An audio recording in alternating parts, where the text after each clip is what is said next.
Vamos lá então, vamos conversar um pouquinho hoje acerca de uma porção que está escrita aqui. E eu já quero de antemão falar sobre resgatar a hombridade ou resgatando a hombridade. E aí eu vou trazer como tema: procura-se homens que estejam dispostos a viver uma vida de oração, homens piedosos na oração.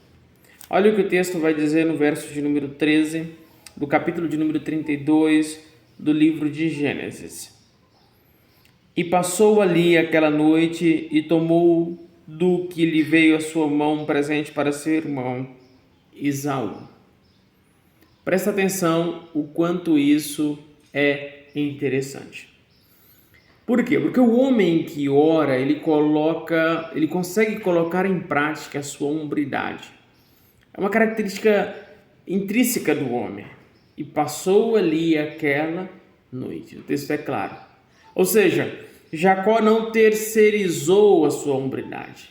Ele mesmo, o Jacó, o próprio, passou à frente. Está lá no verso de número 3 desse texto. E aqui Jacó nos ensina um exemplo ao proteger a sua família diante dos possíveis riscos.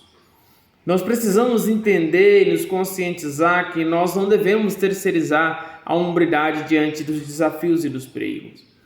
Qual será a nossa postura diante dos riscos que a nossa família pode estar enfrentando? Pensa aí comigo. Qual será a nossa postura? Num tempo de crise moral, econômica, social e financeira, nós não podemos de forma alguma transferir a solução para a nossa esposa ou para os nossos filhos. Não que estes não possam contribuir para o balanceamento e equilíbrio financeiro da nossa casa, de forma alguma, mas não transferir toda essa responsabilidade para eles. Mas como homens, temos que nos posicionar, colocarmos-nos à frente, encarar os perigos numa atitude de proteção sobre a nossa família. Afinal de contas, essa é a nossa missão. Jacó, como nós vimos no texto, algumas horas antes, ele estava muito temeroso. Por quê? Porque ele sabia o risco que estava correndo. Primeiro ele ora, suplica a Deus para que lhe dê um bom êxito nesse retorno. E aí Jacó, que também no texto nós olharmos, ele usa o patrimônio como uma ferramenta para reatar o relacionamento. Ele divide a sua família de uma forma estratégica e se coloca à frente do período. Manda uma oferta.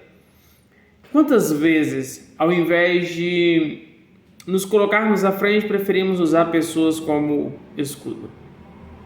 Agora, o velho e temeroso Jacó enfrenta os seus medos e não foge das suas responsabilidades.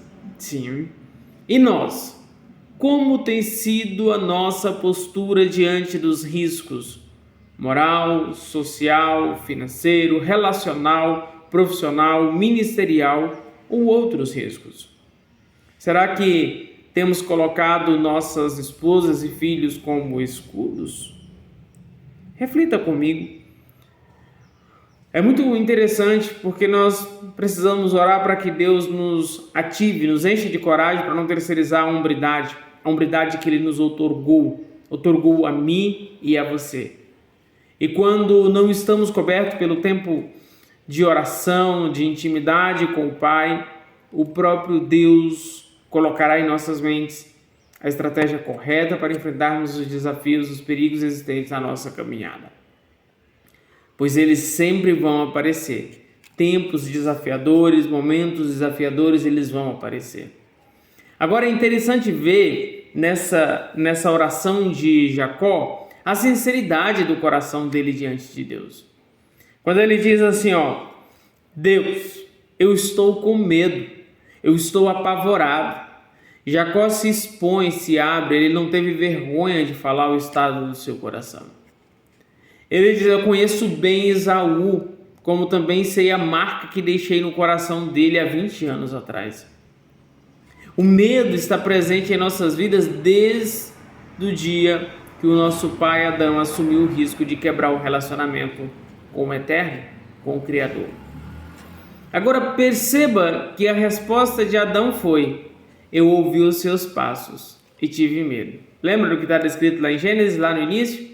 Pois é, o pecado ele gerou em nós o distanciamento de Deus. Os passos de Deus eles nos assustam, nos fazem esconder, e tudo isso por conta do medo.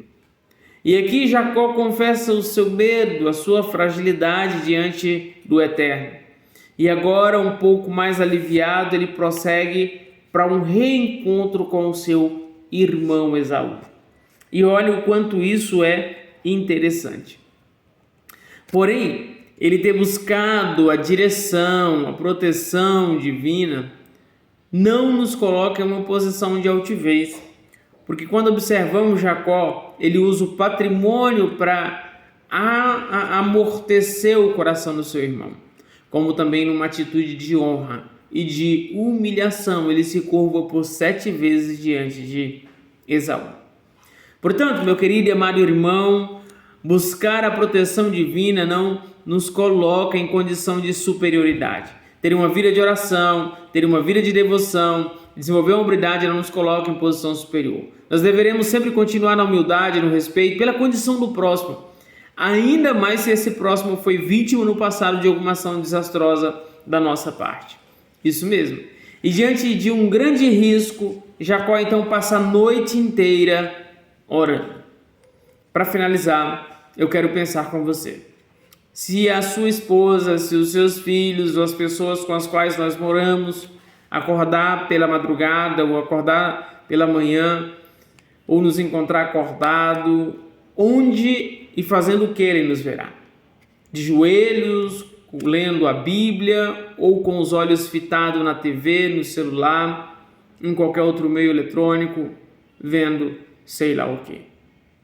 É tempo de vivenciarmos a hombridade na íntegra, na forma que ela foi nos passada, para vivermos de forma plena no Senhor.